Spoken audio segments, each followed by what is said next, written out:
A terrifying vision slash dream that I had last night.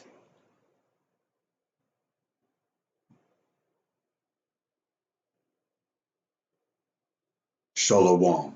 First and foremost, giving all praises, honor, glory, respect, and blessings to Yahweh, Bashem, Yahweh Shai, Bashem Rachakwadash. Salutations to the Lord's elect on the four corners of the earth, pushing this truth and sincerity while patiently waiting for Yahweh Shai to return. Double honors to our apostles and elders of Great Millstone, which have taught us everything we know through the spirit and power of Yahweh Bashem Yahweh Shai. And basically, I would like to share a vision and a dream, a terrifying one that I had last night. And basically, in this dream, I was inside of a FEMA or a concentration camp. And basically, I was looking around, but while I was in this FEMA and concentration camp, I heard these kids crying in the background. And some of these kids that were crying, they were saying, I want my mommy, I want my daddy. Where's daddy at? Where's mommy at? And when I had turned my head, I saw this bird cage. And inside of this bird cage, there was an Israelite baby. Now, the kids that were crying in the background were Israelites too, in which the Israelites are the so-called Black, Latino, and Native Indians. So there was this newborn baby sitting inside of this bird cage, crying and screaming helplessly, just crying there, crying and screaming, locked up inside of this bird cage. And it was just laying there on its back, crying, helpless. And again, there were also Israelite kids that were in the background crying too, crying, panicking, terrified, saying, where's mommy, where's daddy? And then for some reason, from here on out, my eyes were hard focused on the birdcage where the newborn baby was at. And of course, the baby had on a diaper, but that's all it had on was a diaper, And while my eyes was hard focused on this birdcage, out of nowhere, I saw this Edomite, the so-called white person, that had on some blue gloves, and he had on this white jacket. I don't know if it might have been a white surgical jacket, but the gloves were like a white bluish color, and basically there was a lot of blood on his gloves and on the sleeves of his jacket, and he opened up the bird cage and he took the baby out of the bird cage. And while this Israelite, and like I said, my eyes was hard focused on this bird cage from there on out. So from here on out, this is all based on what I'm hearing now, So in the background, I'm hearing this baby crying and the kids crying, and out of nowhere, suddenly I start to hear this extremely loud electric saw. It sounded like a drill, but it could have been a electric saw. I don't know, but it was very, very loud. And then you start hearing the kids panicking even more. They start crying louder. They start crying harder. They start, certain kids were screaming. And then the baby that I was hearing that was crying, the baby went from crying to suddenly coughing as if it was suffering, as if it was coughing up blood. So I don't know what was happening with the baby. Maybe the baby was getting sawed in half. I don't know. But the baby went from crying to coughing in pain. And it was coughing up blood multiple times. And then you just got the kids there screaming in the background. Now, I perceived that the kids were forced to watch what was happening to the baby because they went from crying and panicking as they normally would, asking for their parents to, when the song got turned on, and the baby started coughing up blood, the baby went from crying and coughing up blood. The kids started panicking greatly. They started crying greatly. So the kids were terrified. So it was like they was forced to watch what was happening to this baby. And then suddenly I didn't hear the baby cough anymore. And and then after that, that's when I woke up out of that dream.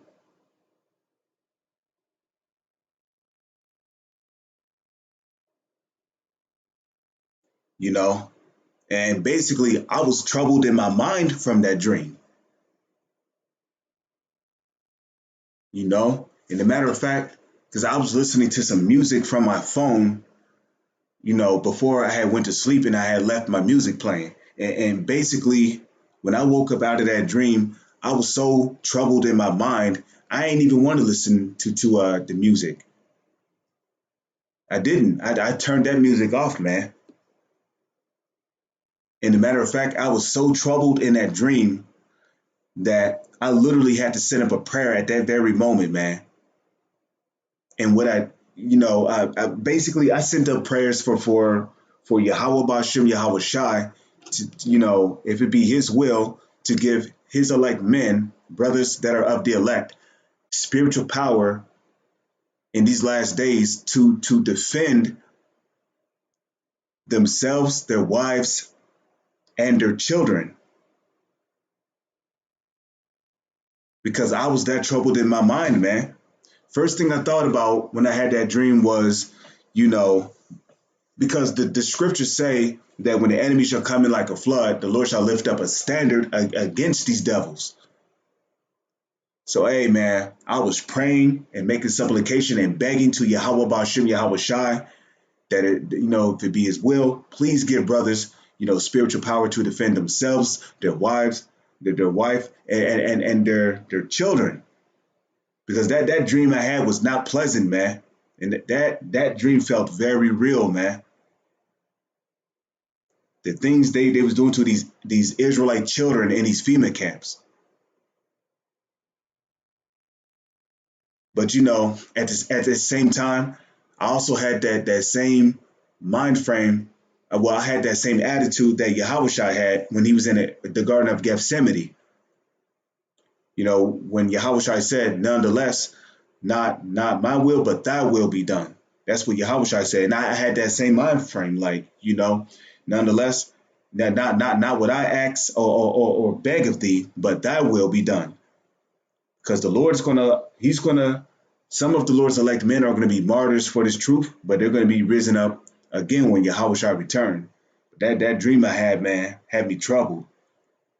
I ain't even want to go back to sleep, to be honest. But you know, uh, terrible times are coming, man. This is the book of Luke, chapter 21, verse 23.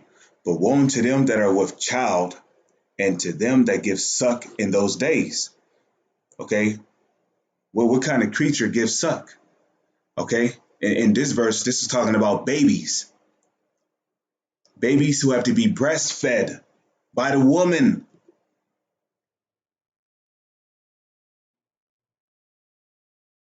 Okay, so after I had that dream, this is one of the scriptures that came to my mind. And when Yahushua made this statement, he was mainly talking about the Israelites, which are the so-called Black, Latino, and Native Indians. This is the word woe goes back to the Hebrew word abadium, which means destruction. But then you got these false pastors and Israelite teachers out there who say, "Oh, God is all love. God is all love, folks. You would never hurt a fly. You don't have to worry about God harming people." But what did Yahushua say? He said, "They that have seen me have seen the Father." And like the saying goes, like father, like son. Yahushua is like his father. And these are the words of Yahushua, who the world ignorantly called Jesus. He said, woe. The word woe goes back to the Hebrew word abadium, which means destruction. That's not a pleasant saying, man. But woe, destruction unto them that are with child, and to them that give suck in those days. This is going to happen to the 2/3 of our people.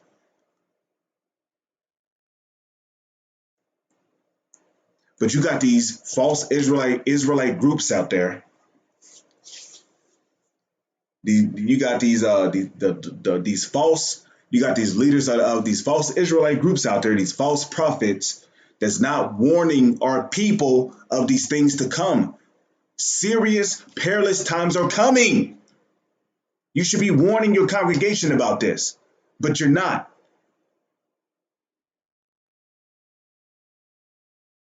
Okay, General Hireling Johanna, Hireling Nate, you ain't no damn bishop. You a hireling.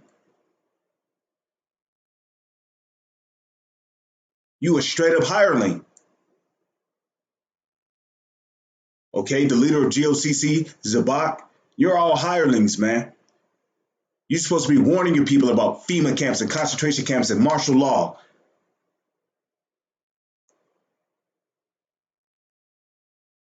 The wolf is coming, but here it is. You're not giving off a serious tune. You're not giving up a serious tone. You're not blowing the trumpet. The kind of tone you're giving off is a tone of mirth and comfort.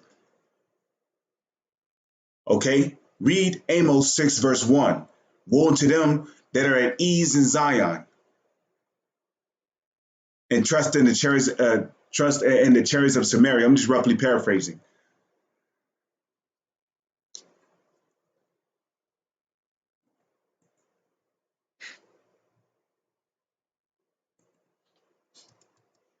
Okay? And a matter of fact, this is the kind of tone, Salakia. And a matter of fact, this is the kind of tone that you false Israelite groups are giving off. You know, you're giving off a threatless bass. And yeah, by the way, the piano is my most favorite instrument. I love the piano. Okay, when I was a child, my mom, she bought a electric organ for me and my brother and sister. And I remember I used to always play on that instrument. I love the piano. That is my most favorite instrument. But you know, and basically on the electric organ we had, it had multiple instrumental. It had multiple instruments installed into it. But this is the kind of tone that you false Israelite groups are giving off here.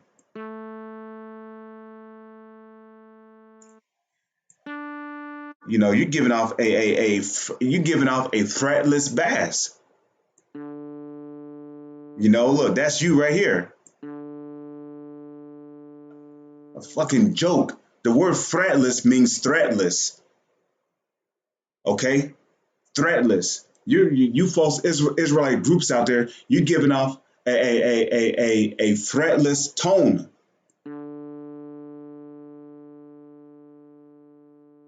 That's you right there. Who's going to take a tone like that seriously? People's going to be laughing. The scriptures say, woe unto you that laugh now, for you shall mourn and weep.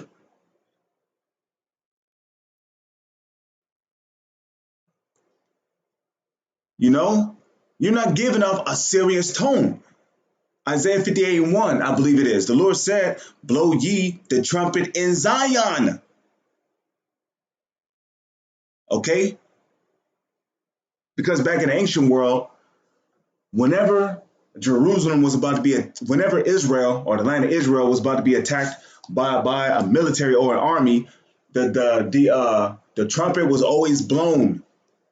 A serious, severe, alarming tone was given off to the inhabitants of Israel to warn them that their city was about to be attacked.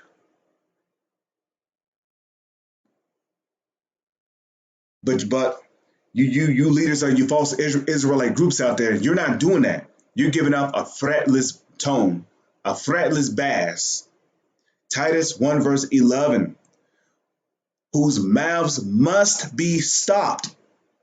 Yeah, that the mouths of you false Israelite groups out there must be stopped. Because you're over here telling your congregation to take the V, Maxine.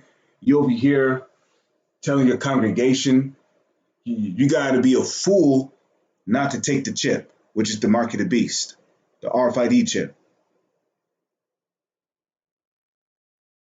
You other leaders of these false Israelite groups out there, you're not warning our people about Maxine. You're not warning them about the coming civil. Don't you know civil unrest is about to break out here in America? Why aren't you warning you people about those things? But like Yahushua said in the book of Luke, the 12th chapter,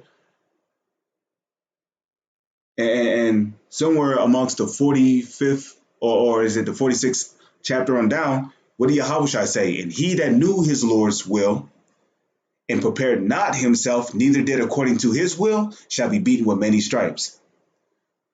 So you leaders of you false leaders out there of you different Israelite of these false Israelite groups, you're going to get it far worse than the average so-called Black, Latino, and Native Indian out there that don't know any better, because you know better.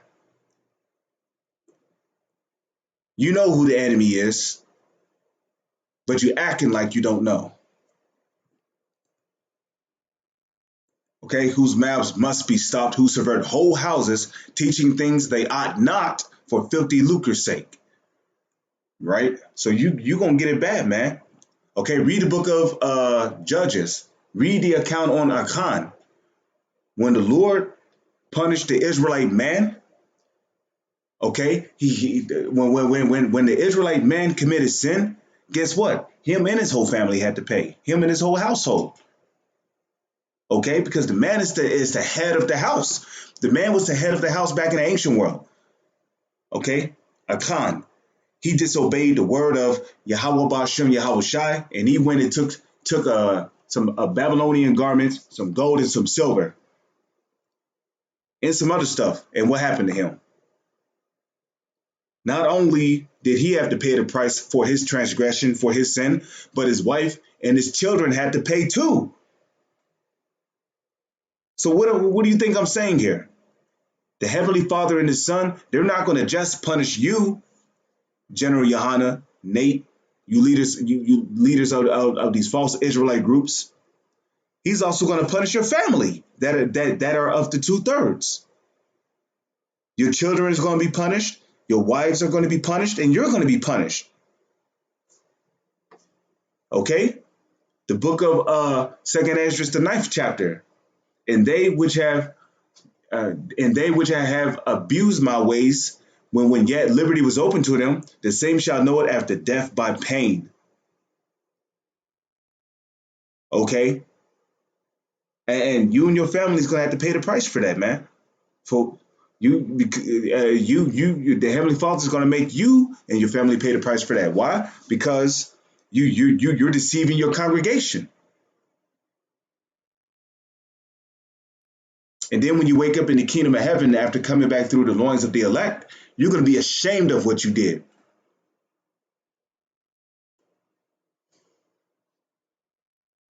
You're going to be sitting there with your head down. You ain't even going to want to look at the Israelite man of the elect in the kingdom. You're going to be too ashamed to do it. You're going to be just like our dog Tyson in his house. Whenever I look at him sometimes, he'll sit there in the corner and pout with his head down as if he doodled on a rug or something. That's going to be you niggas in the kingdom. We're going to look at you, and then you're going to turn your head and you're going to look down at the ground. So back in Luke 21, verse 23, but woe unto them that are with child, and to them that give suck in those days, for there shall be great distress. The enemy shall come down with great wrath. Behold, for that day is great. For none is like it. It is even the time of Jacob's trouble, but the elect shall be saved out of it. For there shall be great distress in the land. What land? That's talking about Israel. Israel is a people before it is a place. Israel is a people before it is a city. Israel is a people before it is a land. For there shall be great distress in the land, wherever Israel dwell at, because judgment is coming upon the whole face of the earth. The hour of temptation is going to happen upon the whole face of the earth, and wrath upon this people. Okay, the so-called white man who is the wicked and also the biblical Edomites of the Holy Scriptures, they're going to come down with great wrath, man. And the so-called elites are going to do that through the military.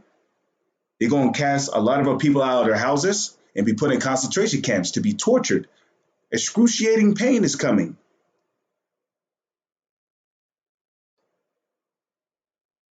Okay, but the Lord's going to have mercy on his elect men. Okay, the ones that are of the elect the ones that are of the elect that might have to be, I mean, the ones that are of the elect that have to be martyrs for Yahushua, hey, the Lord might have mercy on them and might make it to where they receive just a simple beheading. You know, they might not have to go through torture. But for the ones of you that knew your master's will, that did not do according to his plan, hey, the Lord, whew, you're gonna be strapped to that torture bed, man, and the Lord is gonna allow these so-called white people in these concentration camps to do whatever they want with you, man. And it's not gonna be pleasant, and it's gonna be very terrifying. But guess what? The ones of the Lord's elect who get beheaded for this word, they're gonna be the first ones to be risen up and to be beamed up in chariots. They're going to be the first ones to be risen up to see Yahushua when Yahushua make his second return. So with that, I'm going to say shalom. It's on to the next one.